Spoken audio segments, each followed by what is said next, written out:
स्वास्थ्य है तो धन है।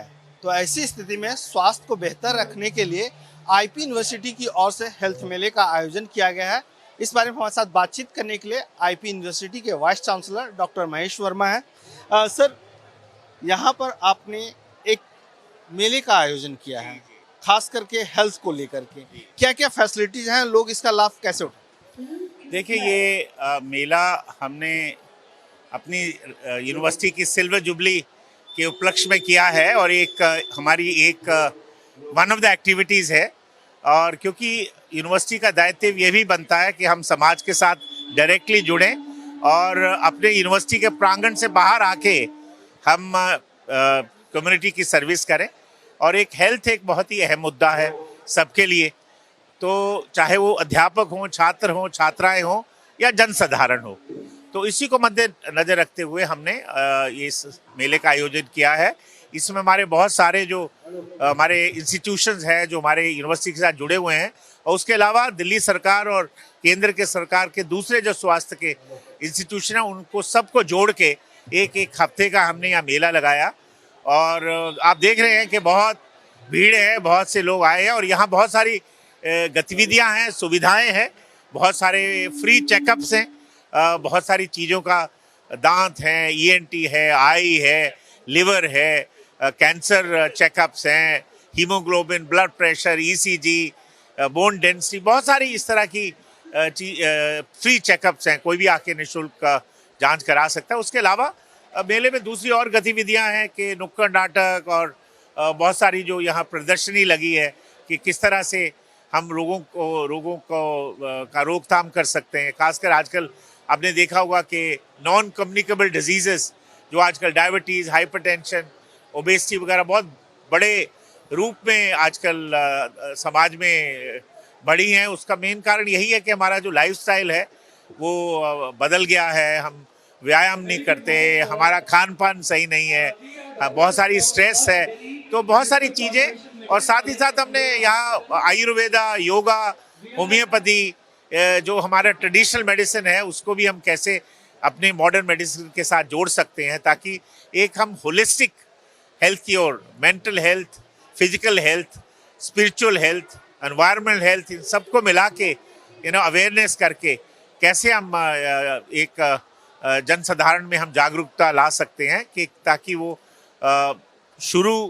बीमारी जो है शुरू में ही रोकी जा सके या बचाव हो सके, या फिर अर्ली लक्षण जो है, शुरू के जो लक्षण है उसी के टाइम बीमारी अगर पकड़ में आ जाती है तो कहीं हद तक जो है उसका निदान जो है बहुत ही आसान है। आपने होलिस्टिक अप्रोच की बात की है, तो होलिस्टिक अप्रोच में आम लोग, हम कहते हैं कि बीमारी होने से पहले अगर हम क्योरनेस करें, क्योंकि अब तक जो सरकारें रही या तमाम चीज़ें हम देख रहे हैं कि अब केंद्र सरकार की ओर से लगातार prevention is the better than cure. तो उस क्योरनेस के लेकर के क्या आप सलाह देंगे उन तमाम लोगों को जो भाग दौड़ की ज़िंदगी में है, जो स्ट्रेसफुल लाइफ में जी रहे हैं?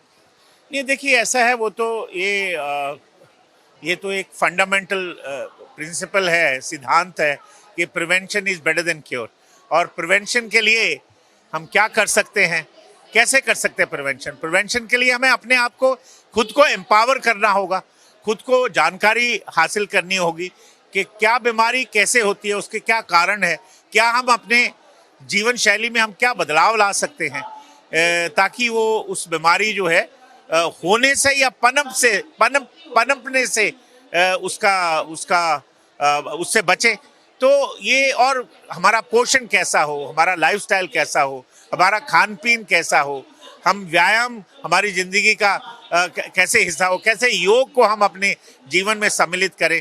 तो ये सब चीज़ें जो हैं, और वही नहीं, हम किस तरह से हम मेंटल हेल्थ, स्ट्रेस को कैसे डी स्ट्रेस करें, बहुत सारी चिंताओं से कैसे मुक्त हो, ताकि ये सब चीज़ें जो है धीरे धीरे ये सब चीज़ें कंट्रीब्यूट करती हैं। ये रिस्क फैक्टर्स हैं, ये सारे जो आजकल डायबिटीज़, हाइपरटेंशन, ये सारे रिस्क फैक्टर्स हैं, क्योंकि धीरे धीरे ये हमें बीमारियों की ओर लेके जाते हैं और गंभीर बीमारियों से ग्रसित कराते हैं। क्योंकि हम देख रहे हैं कि जो स्ट्रेसफुल है, खास करके स्कूल गोइंग बच्चों के लिए या कॉलेज में जो बच्चे पढ़ रहे हैं, ज़्यादा मार्क्स लाने को लेकर के हमने कोटा का भी मामला देखा कि लगातार सुसाइड, क्योंकि आप आईपी यूनिवर्सिटी के वाइस चांसलर हैं, तो ऐसी स्थिति में ये सवाल पूछना बहुत लाजमी है। तो ऐसी स्थिति में उन तमाम बच्चों के लिए क्या मैसेज है? मैसेज ये है कि देखिए ऐसा है कि हर आदमी फर्स्ट नहीं आ सकता, हर आदमी का फर्स्ट आना जरूरी भी नहीं है। फेलियर भी हमें ज़िंदगी में बहुत कुछ सिखाता है ना। जब तक हम फेल नहीं होते हैं हमें वो ज़्यादा करने की जो एक क्षमता है या ज़्यादा जो उत्सुकता है वो नहीं आती है। तो इसी के लिए हमने यहाँ मेंटल हेल्थ इंस्टीट्यूट ऑफ इभास, जो इंस्टीट्यूट ऑफ ह्यूमन बिहेवियर है, उनके साथ मिलके हमने यहाँ आयोजन किया है कि हम कैसे बच्चों को मेंटल हेल्थ के बारे में ज्ञान दें, किस तरह से हम उनको डी स्ट्रेस करें। हर बच्चा आज के ऊपर इतना स्ट्रेस है, पेरेंट्स का स्ट्रेस है कि हमें बहुत आगे बढ़ना है। तो ये ठीक है, ये चेष्टा जो एक डिज़ायर है वो ठीक है, बट हमें इसको अपने तन मन से नहीं जोड़ना है कि अगर ये नहीं होगा तो मेरे लिए लास्ट वर्ड है। ऐसा कुछ नहीं है। हम सब लोग यहाँ पहुँचे, क्या उन तमाम कॉलेज में भी इस तरह की कोई वर्कशॉप या इस तरह की क्लासेस करने की जरूरत? देखो, ये तो मेला है, मेले के अलावा भी यूनिवर्सिटी जो है बच्चों की काउंसलिंग के लिए, मेंटल हेल्थ के लिए हमने इसका एक सिस्टम बनाया हुआ है। यूनिवर्सिटी में काउंसलर्स हैं जो बच्चों को रेगुलरली काउंसल करते हैं, और यूनिवर्सिटी में नहीं, हमारे एफिलिएटेड इंस्टीट्यूशन में भी ये सारी सुविधा जो है पर्याप्त है। आज ये बहुत ज़रूरी है, हर बच्चे को हमें कैसे हम काउंसल करें, कैसे हम उनको उनका जो मानसिक स्वास्थ्य है उसको भी बनाए रखें, फिजिकल स्वास्थ्य के साथ साथ। सर, आपका बहुत बहुत धन्यवाद। कैमरा पर्सन सेतु के साथ मनोहर केसरी, इंडिया न्यूज़, दिल्ली।